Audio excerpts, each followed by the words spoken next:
ഇന്നത്തെ തിരക്ക് പിടിച്ച തെരഞ്ഞെടുപ്പ് പ്രചാരണ പരിപാടികൾക്ക് ഒടുവിൽ എം സ്വരാജിനെ നമുക്കൊന്ന് കാണാൻ കഴിഞ്ഞിരിക്കുകയാണ്. ഇന്ന് വളരെ ഹെക്റ്റിക് ആയിട്ടുള്ളൊരു ഡേ ആയിരുന്നു, കാരണം അവസാന മണിക്കൂറുകളാണ്.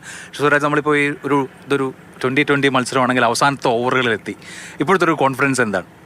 തീർച്ചയായും കഴിഞ്ഞ 3 ദിവസം നമ്മുടെ നിയോജക മണ്ഡലത്തിൽ പരക്കെ നല്ല മഴയായിരുന്നു.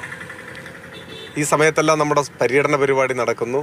ഈ 3 ദിവസം ഇന്നുൾപ്പെടെ മുഖ്യമന്ത്രി പങ്കെടുക്കുന്ന വലിയ റാലികൾ ഓരോ പഞ്ചായത്തിലും നടന്നു. ആ റാലികളെല്ലാം ഇപ്പോൾ പൂർണ്ണമായി.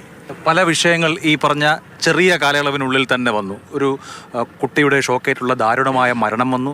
അതിനുശേഷം ഏറ്റവും ഒടുവിൽ പെട്ടി വിവാദം വന്നു. സാമുദായിക സംഘടനകളുടെ പിന്തുണ സംബന്ധിച്ച രാഷ്ട്രീയ ചർച്ചകൾ കൊഴുക്കുന്നു.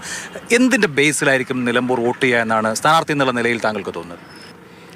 നാടിനെയും ജനങ്ങളെയും സംബന്ധിച്ചുള്ള വിഷയങ്ങൾ ചർച്ച ചെയ്യുക എന്നാണ്. നാടിൻ്റെ വികസന സാധ്യതകൾ, വികസന പ്രശ്നങ്ങൾ, ജനങ്ങൾക്ക് അനുഭവവേദ്യമാവുന്ന ക്ഷേമ പ്രവർത്തനങ്ങൾ, പുതിയ ക്ഷേമ പദ്ധതികൾ, നിലവിലുള്ളവയുടെ പരിഷ്കരണം, ഇത്തരം പ്രശ്നങ്ങൾ, ജനങ്ങൾ നേരിടുന്ന പ്രശ്നങ്ങൾ, നമ്മുടെ ഈ മണ്ഡലത്തിൽ അടിസ്ഥാനപ്പെടുത്തി പറഞ്ഞാൽ പ്രത്യേകിച്ചും വന്യജീവി ആക്രമണം പോലെയുള്ള പ്രശ്നങ്ങൾ, അതാണ് ഒറ്റ വാക്കിൽ പറഞ്ഞാൽ നാടിനെയും ജനങ്ങളെയും ബാധിക്കുന്ന പ്രശ്നങ്ങൾ ചർച്ച ചെയ്യുക എന്നതാണ്.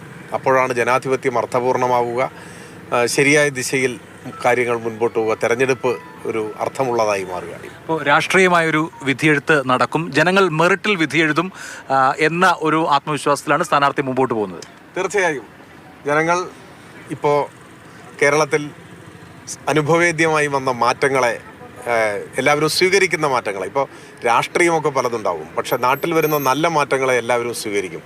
ഉദാഹരണത്തിന് ഇപ്പോൾ ഒരു കോൺഗ്രസ് പ്രവർത്തകൻ കോൺഗ്രസ് ആയി എന്നതുകൊണ്ട്, നമ്മളെ സ്നേഹിതന്മാരാണ് ഇവിടെ കോൺഗ്രസ്സുകാരൊക്കെ, അവരോടൊക്കെ സൗഹൃദമേ ഉള്ളൂ, വ്യക്തിപരമായ വിദ്വേഷമൊന്നുമില്ല, വ്യത്യസ്ത രാഷ്ട്രീയം അത്രയേ ഉള്ളൂ. പക്ഷേ കോൺഗ്രസ് ആയി എന്നതുകൊണ്ട് കോൺഗ്രസ് ഭരിക്കുന്ന കാലത്തേതുപോലെ പവർ കട്ട് വരണേ എന്നാരെങ്കിലും ആഗ്രഹിക്കുമോ? ഏതെങ്കിലും കോൺഗ്രസ്സുകാരൻ?